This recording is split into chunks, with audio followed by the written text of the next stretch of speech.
Maaari itong magkaroon ng malaking epekto doon sa 2028 presidential aspirations ni Inday Sara, ni VP Inday, no? So they I think are doing the logical thing of safeguarding Davao so that it will be maintained as a stronghold of the Dutertes, and it will give the impression on a national scale that Davao is still very much a Duterte country at hindi ito maagaw ng kahit na sino, and so mananatili rin yung kapangyarihan at yung popularidad at yung integridad ng mga Dutertes na maaari nilang dalhin sa 2028 elections, no?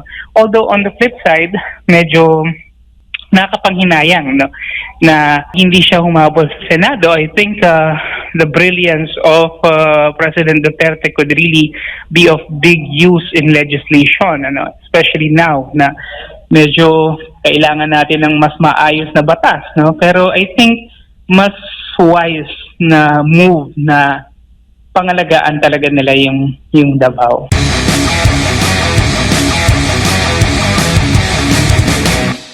Prof, anong pansin po ninyo na sa Davao, nandun nag-focus sa mga Duterte, pero alam mo, marami kasing parang nasasayangan sa pagkakataon na sana may Duterte na tumakbo sa pagkasenador sa 2025, considering na mataas sa survey si former President Digong at ang kanyang anak na si Mayor Baste.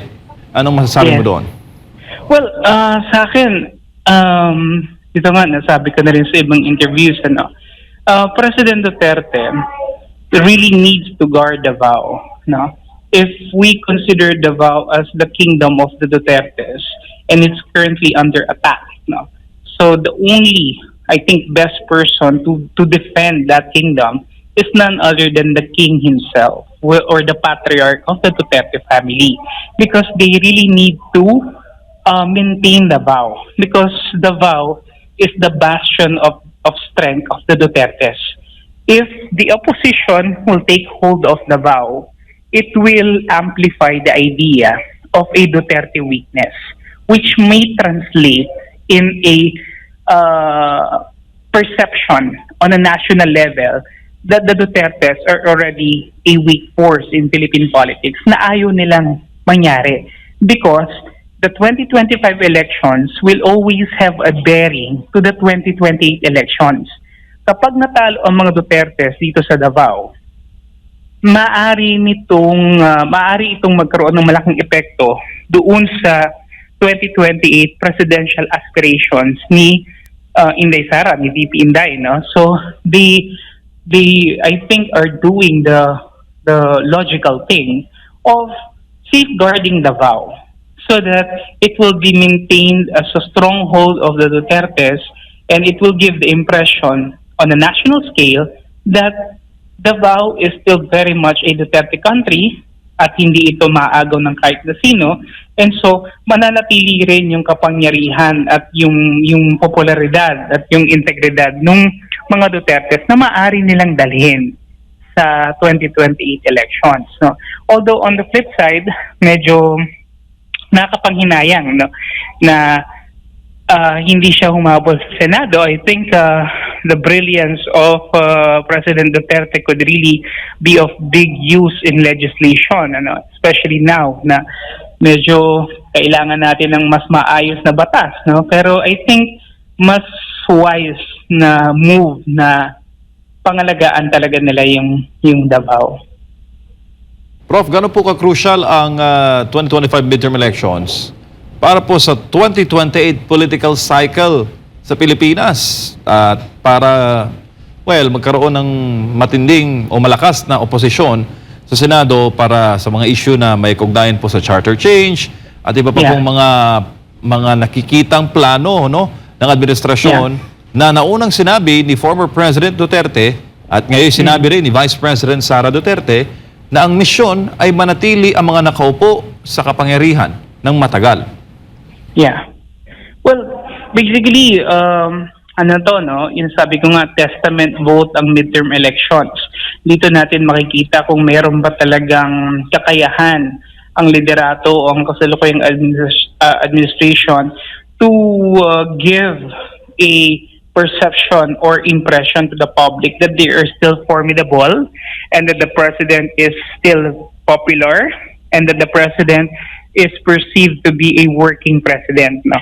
Parang ano yan eh, parang testament vote ang midterm election. Kaya kung maalala natin ng 2019 elections when President Digong was enjoying a very high net satisfaction and trust rating, lahat ng inendorso niya na kandidato during that time, they all won, right? And in the same manner, makikita natin ngayon kung ito pang mga i-endorso ni President BBM, if they will make it, at least, or majority of them will make it, maaaring pagpapakita ito, no, na nandun pa rin yung tiwala ng taong bayan sa kanya. Or, on the flip side, pwede rin naman na pagpapakita ito na talagang nandun yung kakayahan nitong mga senador na to individually, no, to launch a massive and convincing national campaign because they have the resources, they have the name, they have the popularity, and they have the machinery in their own accord. Opo. Sir, paano po yung mga kandidato na hindi pa nga tumatakbo? Meron pong Exhibit A sa liderato, sa leadership. Kasi di ba, binoboto natin ang mga lider para matamasa natin yung kanilang uri ng pamamahala sa bansa. Kahit naman sa Senado din, may say din ang mga senador kahit sila ay nasa legislative na bahagi ng ating gobyerno. In the likes of our beloved Pastor Apollo C. Quiboloy, meron siyang meron siyang example KOJC at ang kanyang mga pinamumunuan. Anong masasabi mo doon, sir? Well, definitely, no. Kung ito naman yung kanyang gustong tukuyin at ito yung gusto niyang tuntungan, no, basically na legislative agenda, wala naman po ako nakikitang problema ron. Basically because if the senator or whoever it is will be elected in the Congress, the goal lang naman is to perform, diba? What it is mandated of you as a lawmaker, and that is to make laws, no? To create policies. And if Pastor Quiboloy, just in case he will run and if he wins, and if he could deliver that, siguro wala naman sigurong magiging problema because he is fulfilling a constitutional mandated function, no? So isa-set aside natin dito syempre yung mga controversies and some of the cases because it's a different battleground, ika nga, no? Pero kailangan natin ditong pagtuunan ng pansin kung ano ba talaga yung kaya niyang ibigay at kung may magagawa ba siya talaga sa larangan ng paggawa nga ng mga batas, no? Which is exactly the reason why he will be or he might be or if he wins as a senator, yun naman talaga ang trabaho niya. Opo, lalo na napaka-crucial, Prof, ng 2025 midterm elections. Pero Prof, matagal na tayo sa ganitong uri ng political cycle. Buhat po na mabuo ang 1987 Constitution. Do you think, pag nagtagal pa ito ng mas mahabang panahon, itong ganito, 3 years lang, tapos palit na naman, 6 years senador, 6 years presidente, ano bang pag-asa ng bayan natin, Prof, kung ganito lagi? Kasi kailangan natin ng pangmatagalang mga programa at mga reforma sa ating bayan. I agree with that, no, because 6 years is a very short time for a good president, but it is a very long time for a bad and underperforming one, di ba?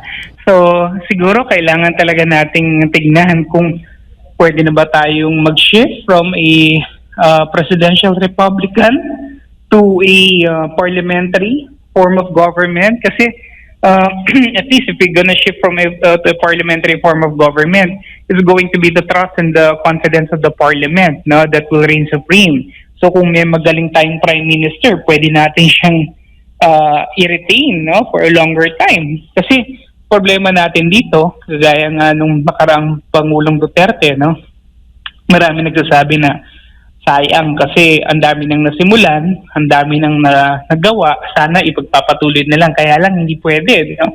Under the Constitution, we need to elect a new president. And this is where the problem lies because each president would want to carve his own legacy. So, yung mga nasimulan na maganda ng mga nakarang administrasyon, natitigil at nahihinto. Yung iba rito may mga blueprint na, no? Maganda na yung plano and everything. Pero kailangan nilang itigil. Kasi nga, hindi ito yung hindi ito yung legacy nila, no? Or hindi ito talaga yung gusto nilang iwan kasi ito yung legacy ng nakaraang administration. So, that becomes a problem. Wala tayong continuity, no? And that essentially is because we are in a presidential Republican form of government. Prof, sa inyong pag-aanalisa sa mga bagay-bagay sa kasalukuyang gobyerno, ano ba, mabilis ba ang usad ng panahon o mabagal? Well, the way I see it, no, sabi nga natin, hindi mo na mamalayan ang takbo ng panahon kapag marami kang ginagawa. Alright, so, yun lang po ang masasabi ko. Okay lang yan, Prof. If you're busy, you will not be able to, to even notice time. Kasi nga, you're doing a lot of things, no? Pero kung wala kang masyadong ginagawa, mabagal po talaga ang oras. Opo. Prof, ano po ang payo ninyo sa tayo, lahat ng mga botante, no? Sa paparating na midterm elections, natuto na tayo, marami na tayong natutuhang mga lessons, learning the lessons the hard way. Right. Meron na naman tayo ulit na pagsubok, pagsubok sa darating na 2025. Paano na tayo pipili ng ating mga lider? Ano po ang mensahe niyo sa taong bayan? Well, it's always a cliche, no? Lagi natin sinasabi to vote wisely, pero wala naman tayong ibang choice kundi to really vote wisely, no? Pero sometimes even if we want to vote wisely, again, we are confronted with the limited choices, no, that we have. And itong limited choices natin, again, is conditioned by the fact that our electoral system only favors the rich, the powerful, and the popular. And again, yung mga political dynasties na mamayagpag lalo ngayon. No? So, siguro mas kinakailangan nating maging mapanuri, mas kinakailangan nating maging discerning. We need to really evaluate, people, these candidates running, based on merit, track record, experience, and not just on mere money or popularity that they possess. Because this is going to just simply be another reason, para tayo ay maghirap. Kung halimbawa, bibili nila yung boto natin, ibebenta natin ng 1,000 pesos, 500 pesos, kapalit naman ng 3 taon ng kawalan ng maayos na serbisyo, kapalit naman ng 3 taon ng pagnanakaw sa kaban ng bayan. Siguro we need to think twice and many times over, kung enough ba yung pagbenta natin ng boto, kung tama ba yung gagawin nating hakbang na yon, dahil yung kinabukasan natin ang nakasalalay dito. So we need to really consolidate all our efforts. Makinig tayo sa mga mainstream media. We try to look into what information that we could possibly get from social media. And siguro may mga voter literacy campaigns, This is very, very important talaga para matutunan natin at malaman natin paano ba talaga tayo magnanavigate dito sa electoral system natin. Hindi po ito madaling gawin, pero kinakailangan po nating tuparin dahil ito ay inatang sa atin bilang isang responsibilidad na pumili ng tama, maayos at tapat na mamumuno sa atin.